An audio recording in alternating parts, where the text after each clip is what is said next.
Kenzo didn't look. Back outside the ski was soft gray and windless the parking lot shimmered from. The afternoon. Heat Matthew opened the door to his truck and laid down the blanket. You remember this? He asked his voice. Hopeful Kenzo sniffed the edge. There was no bolt of recognition, no tail wag or leap, but he climbed it on his own with effort, with trust. He curled up resting, his chin on his paw, and looked at Matthew with tired amber eyes. The door shut, and just like that 10 years of waiting were behind them, the drive home was quiet. Matthew glanced over often, unsure if it was real, this old dog, this scarred soul was as Kenzo didn't sleep. He just watched silent, processing. When they pulled into the driveway, the house looked smaller than Matthew remembered, or maybe it was just that life had felt so much emptier without Kenzo to the front. Door creaked open. Kenzo stepped inside. Slowly, one paw at a time, Matthew had prepared everything. Soft rugs, a padded bed, ramps by the steps. He even cooked chicken and rice.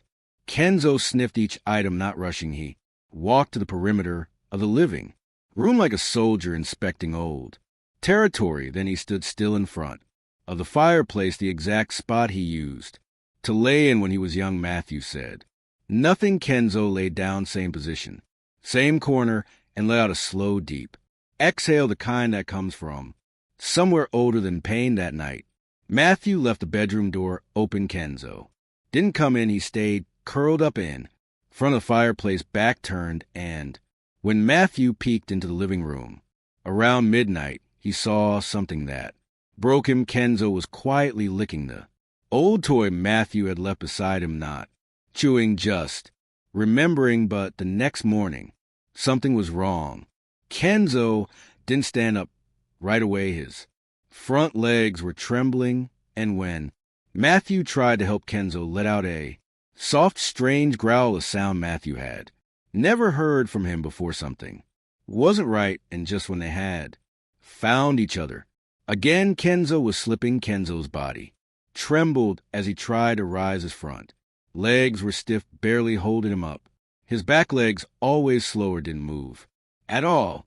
He collapsed onto his side with a dull thud. Matthew was at his side in seconds. Hey, easy boy, it's okay. But when Matthew touched his shoulder, Kenzo let out a soft growl, not aggressive, not angry, just scared. His body was hurting in ways he couldn't explain, and he didn't know if this human, even the one from his memories, could fix it. Matthew backed off immediately, hands up. All right, I get it. I'm here. I won't push. He grabbed his phone, heart racing.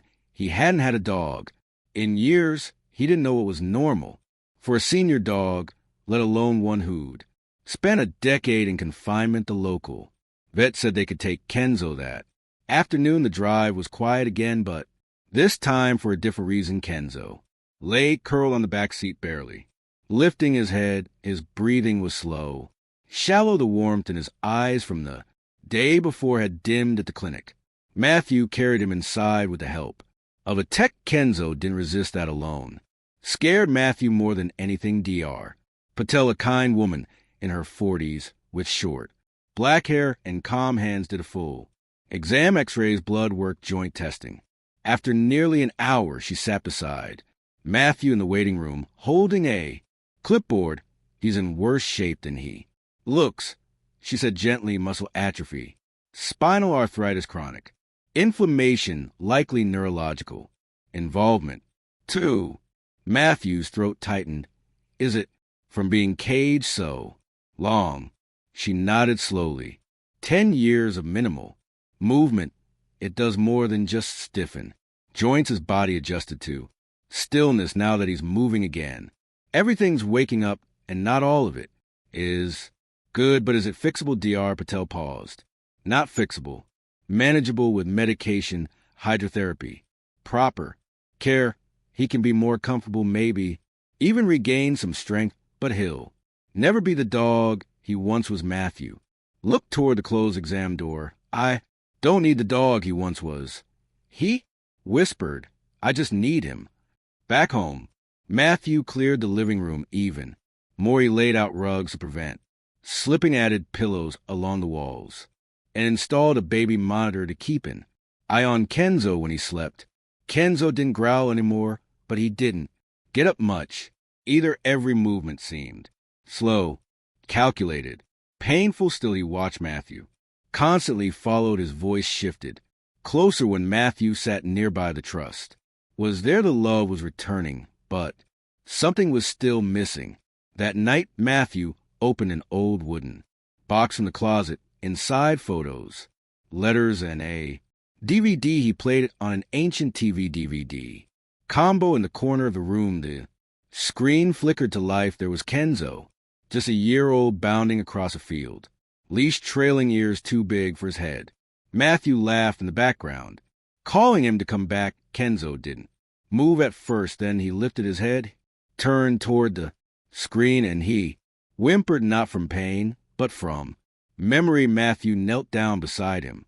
That's you, buddy, that's us. Kenzo leaned his head against Matthew's knee. He didn't wag his tail, but his eyes were open wide, and in that moment Matthew saw it again. The spark, but just as hope returned. Kenzo coughed once, then again, a deep, dry, painful sound that didn't stop. Matthew's face went pale. Kenzo, the coughing grew harsher. Kenzo tried to stand, but collapsed again. Matthew grabbed his keys, panic flooding every inch of him. The fight to bring him home wasn't over. It might have just begun. The emergency vet clinic was 20 minutes away. Matthew drove like it was two. Kenzo lay curled in the back seat, each cough shaking his frail frame. The sound wasn't just a cough, it was a rattle, like something deep inside was unraveling. Matthew kept glancing in the mirror. Stay with me, buddy, please stay with me. Whenever they arrived, the staff rushed out with a gurney. Kenzo didn't fight them. That terrified Matthew more than anything. He stood in the waiting room, fingers interlocked, jaw clenched. He'd just gotten him back. He couldn't lose him. Now time passed. Slowly people came and went, but Matthew didn't move. Finally, a vet in dark scrubs approached him. Dr. Green, early 30s, with sharp eyes, but a soft voice. He's stable, but that cough, it's not just age, it's pneumonia. Matthew felt the breath leave his body. How likely aspiration could have come from lying down too long, or water going down wrong. His immune system's weak, and his lungs, well, they're tired. Matthew nodded slowly, trying to take it in. We're starting antibiotics for fluids, nebulizer every 4 hours, but this isn't something we fix overnight. Can I stay with him? The doctor hesitated, then nodded. One person, quiet room, you can sit beside him, but prepare yourself. He's fighting, but his body's been through too much. The overnight room was quiet, lit only by the soft glow of machines. Kenzo was on a heated pad, a nasal tube feeding oxygen, chest rising slowly beneath a blanket. His eyes were half closed, but he was still there. Matthew sat on the floor beside him. Remember the river trail you used to outrun me and double back just to show off you were a pain in the ass? He chuckled through tears, but you were my pain. Kenzo shifted slightly, his eyes blinked. A faint grunt escaped him. A German shepherd sat in the back corner of his shelter kennel, silent, graying. Forgotten he hadn't reacted to anyone in years, until one man walked in, and something in his old eyes changed. What happened next brought the entire shelter staff to tears. This is the story of reunion, recognition, and a love that survived a decade of silence. Let's begin.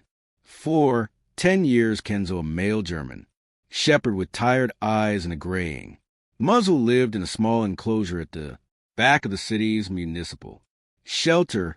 He didn't bark. He didn't approach the bars when someone walked by.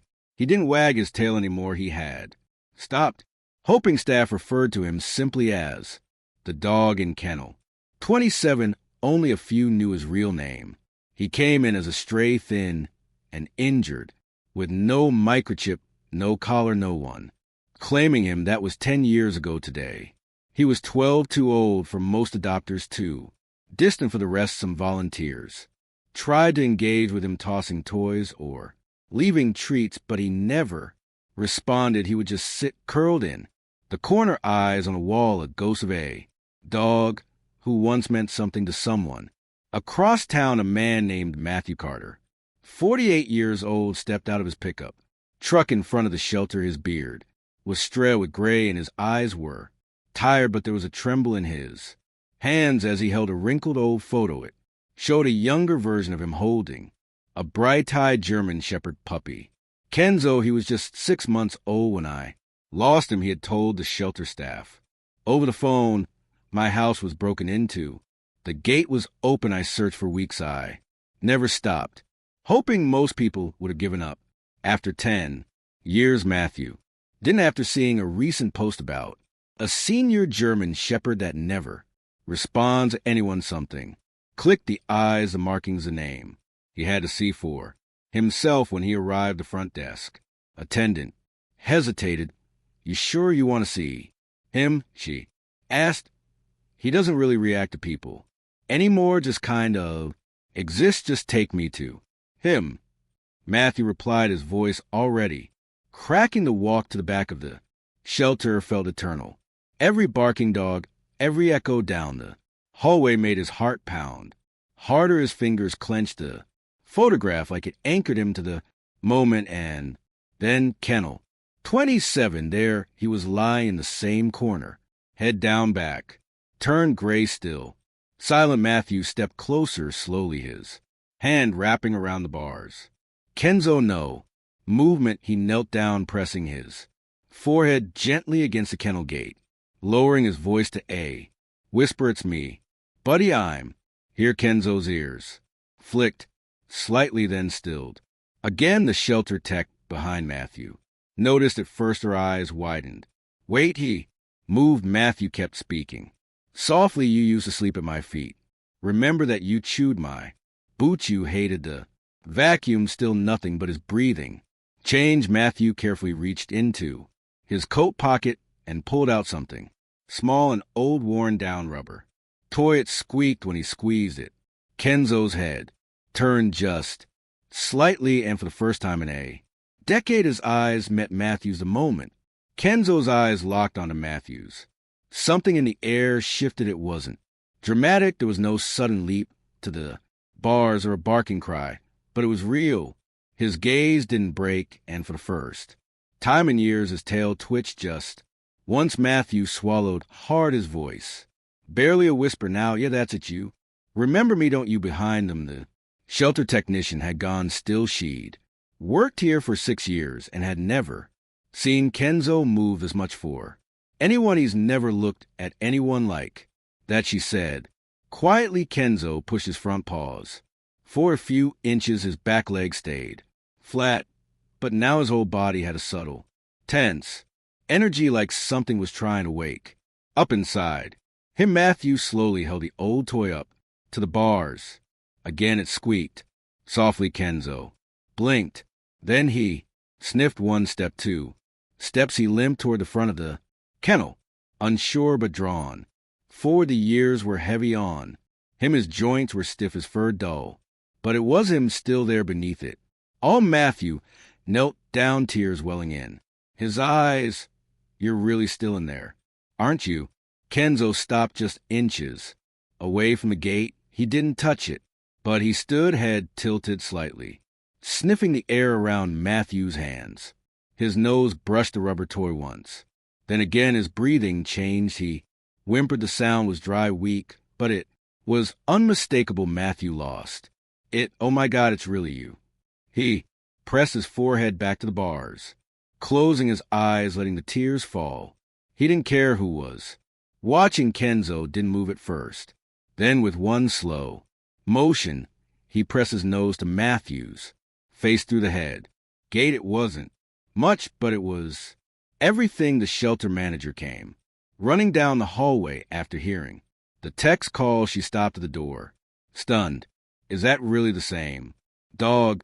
Matthew nodded, voice shaking. That's Kenzo, my boy, my family. He reached into his wallet and pulled out the old vet records photos, and even a certificate with Kenzo's name from a puppy obedience course dated over A decade ago there was no doubt. I never gave up. I looked at shelters across counties checked lost. Dog forums, but after so many years I didn't know if he'd even still be alive. Kenzo sat now leaning gently against the bar, still watching Matthew, still remembering the paperwork took. Sometime the shelter had to verify everything and a vet needed to clear Kenzo for travel, but everyone knew this. Dog wasn't going to be here another night. Matthew had already stopped by a pet store on his way over just in case. He had a new bed in his truck, a blanket, and a collar the same shade of blue Kenzo wore when he was a puppy. As evening approached, Matthew sat just outside the kennel while staff made final preparations. Kenzo lay back down inside, facing him the entire time, his eyes softer. Now the bond wasn't fully there yet, not like before, but something had sparked, and sparks become fire as Matthew rubbed the toy in his hands and softly hummed a tune he used to whistle during walks. Kenzo's tail moved again, this time twice the metal latch clicked louder than expected. Kenzo flinched even with Matthew just outside the kennel, even with the familiarity now building between them. That sound still held power, 10 years of isolation wrapped into a single cold noise. Matthew didn't rush. He stepped back as the shelter tech slowly opened the gate. He might hesitate, she warned. He hasn't been outside that door in almost a year. Matthew nodded and crouched down again, holding the squeaky toy gently in front of him. Come on, boy, he said softly. Let's try. Kenzo didn't move at first, then he shifted his weight forward, placing one cautious paw beyond the line of the cage. One step, then another. He paused halfway out, body low, tail tucked, as if the world beyond the gate was too big to unknown. Matthew didn't call again. He just waited, eyes locked with his old friend, allowing the dog to decide on his own. Kenzo stepped out completely, and the shelter fell silent. The hallway seemed endless. Each footstep echoed. Kenzo stayed low, hugging the wall, unsure of every surface beneath him. His nails clicked against the tile, and each new sound made him twitch, but he moved forward beside Matthew, not behind, not dragged. Beside, they walked slowly past the other kennels, past the barking, past the stares of other dogs, most younger, louder, full of energy. Matthew reached into his coat and pulled out the toy, the same rubber toy now, weathered, soft and worn. He placed it by Kenzo's front paw. For hours he sat there, reading softly, humming the old song, just like the first night they were back together. Every so often Kenzo's ear twitched at 3:12 a.m. Kenzo stirred his paw. The one touching the toy twitched. Then it gripped it. Matthew didn't breathe. Kenzo lifted his head an inch, then let it fall back. But his tail, it moved, a slow drag across the blanket. Matthew smiled through tears, pressing his forehead gently to Kenzo's. You're still fighting. The next morning, Dr. Green returned with better news. He made it through the night, and he's responding to the meds. It's small, but it's progress. Matthew exhaled for the first time in hours. I'll do anything. I'll stay here every night if I have to. Then we'll keep him here 3 more days after that careful transition home. No stairs, no sudden changes. He's fragile, but he wants to live on the final night. In the clinic, Matthew fell asleep beside Kenzo, head resting on the edge of the bed. Around 2 a.m., something woke him. He felt warm breath against his hand. When he opened his eyes, Kenzo was sitting upright, weak but alert, eyes locked onto him. Then slowly Kenzo licked his hand, a full lick, intentional, grateful. It was the first one in over 10 years. Kenzo was released 5 days later. He couldn't walk far. He still coughed at night, and his weight loss was obvious under his coat, but he had something in his eyes again. He had fight. Matthew had transformed the house into a recovery sanctuary. Soft mats everywhere, no slippery surfaces, water bowls in every room, and a small ramp leading to the yard. He even bought an orthopedic dog bed and placed it next to the fireplace, Kenzo's favorite spot from years ago. When Kenzo stepped back into the house, he paused near the threshold, sniffed the Aaron limped straight toward the fireplace, no hesitation. He curled up in that exact corner, then turned his head toward Matthew and exhaled as if to say, I'm home. Recovery was slow every morning, Matthew massaged Kenzo's joints every afternoon. They sat on the porch breathing in. Quiet every night, Kenzo rested beside Matthew's bed, breathing softly sometimes, wheezing sometimes, snoring. Matthew kept a log food intake, medications, cough frequency, but most of all he kept count of the tail wags day. 1 none day, 3-1 flick during a chicken snack day, 6 full wag when Matthew walked in with a leash. It wasn't just healing, it was. Remembering one afternoon, Matthew dug through an old box of photos. He found the day Kenzo had arrived as a puppy, ears too big for his head paws, oversized a sock hanging from his mouth. He laughed quietly and set the picture beside Kenzo's bed. Kenzo's eyes locked on it. Then he wed. You remember that, huh? Kenzo licked the frame later that week. Matthew received a message. It was from an old neighbor, someone who used to live across the street all those years ago. She had found something, an old letter tucked between photo albums during her move, was written in messy handwriting from Matthew's daughter, the one he lost in a car crash just months before Kenzo disappeared. The letter was addressed to Kenzo. Dear Kenzo, I miss Mommy.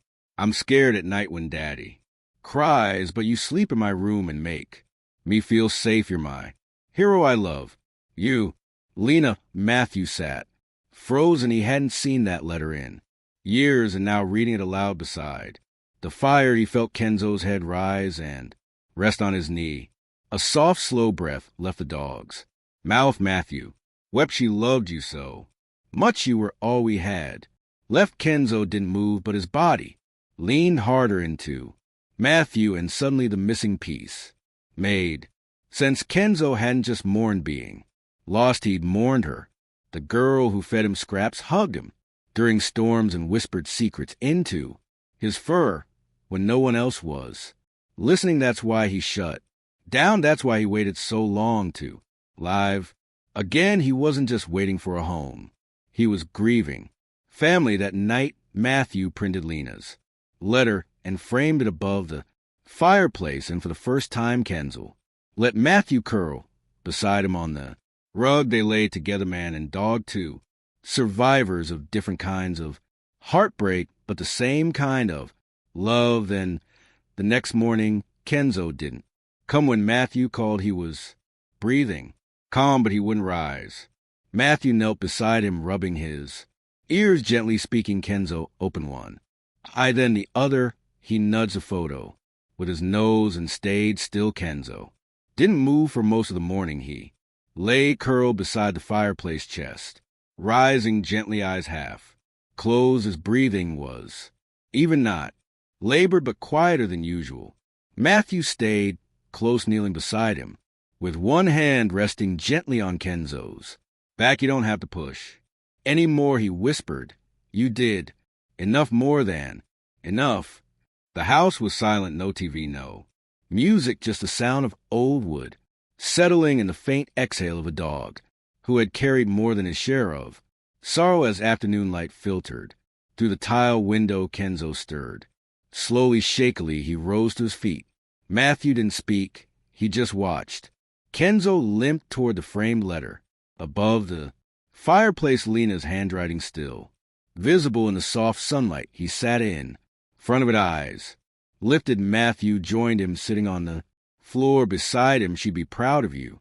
Kenzo leaned against Matthew's side, resting his head on his lap. The silence said everything. That evening, Matthew took Kenzo out into the yard just for a few minutes. The air was warm, a soft wind brushing the grass. Kenzo stood still in the middle of the lawn, looking up at the sky. Then he walked 4 slow steps, then 6. His tail lifted, not wagging, but raised. Confident, Matthew felt something break open in his chest. Good boy, he said, voice trembling. You're still in there. Kenzo turned, looked at him, and trotted back, weak but proud. And when he reached Matthew's feet, he did something he hadn't done in over 10 years. He rolled onto his back legs in the air chest, exposed, vulnerable.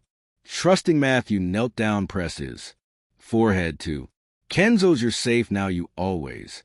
Where that night Kenzo fell asleep early, curled on the rug near Lena's photo. At some point Matthew fell asleep, too, beside him, hand resting gently on his back. And when the morning came, Kenzo didn't rise, but he looked peaceful, as if everything he had waited for, every moment he had carried inside him, had finally settled. He had come home, he had been loved, and he had let go in peace. A week later, Matthew returned to the shelter. He didn't go to adopt.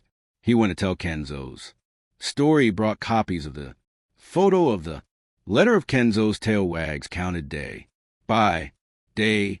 He sat in front of kennel 27, now empty, and placed a small plaque on the gate. Kenzo, he waited 10 years to be found, but never stopped loving.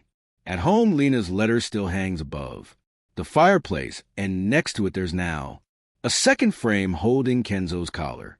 Faded blue, still intact. Matthew lights a candle every night, not in sadness, but in gratitude for a dog who waited longer than anyone should, for a bond that never broke, for a love that healed both sides of the leash. If the story touched your heart, take a moment today to remember the animals who are still waiting and the love they never stopped carrying. Subscribe, leave a like, and share this story with someone who believes in second chances. Let's keep spreading hope, one rescued soul a day.